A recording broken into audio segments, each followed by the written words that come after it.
All right, attic inspections. So in this case, we've got a one-story home. The attic access is in the garage. And I think the key takeaway for this segment is going to be that most attics in California or even in the West are going to be mostly inaccessible. As you can see here, this one is insulated. You can see the joists on the ceiling. Looks like they're part of a roof truss system. Those are likely not attached to anything.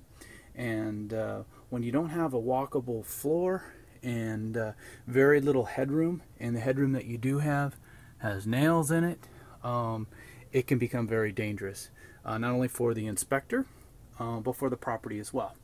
You could easily step through the ceiling and cause damage to the property, which is never good in the middle of a transaction or at any time really.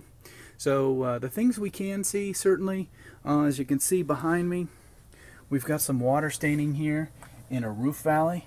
It's difficult to know if it's actually leaking because today it's not raining.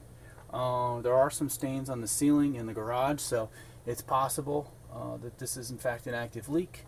It'll be important to look over the disclosure information provided by the seller to see what they declare, but we'll definitely note water staining in both locations.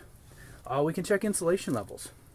They're modest here, probably 4 to 5 inches, maybe 6 at the most. If you go with an R3 factor, it's probably about an R19, so 6 times 3 being 18, we'll round up. It's probably close to an R19, which is standard for the time as the home was built.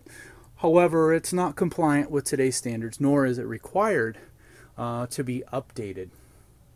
We can look at the roof truss connections from a structural standpoint. So we can look at some of them, make sure that the plates are holding. We could look at some of the webbing and different components of the truss to make sure they're not cracked or altogether been removed or modified, which sometimes happens with the installation of other components, skylights, whole house fans. Contractors will come in and just wipe out segments of a roof truss system, and that's a no-no. Roof truss systems are designed specifically for the weight of the house, the weight of the roof, and they're engineered to a very exact spec, and when they are modified, they may be subject to failure or deterioration. So we always note those sort of conditions. So these are some of the things that we can note and observe from a limited roof inspection. It's better than no inspection at all, but it is not as perfect as a full inspection, which is not practical or safe in about 99.9% of the homes that we look at.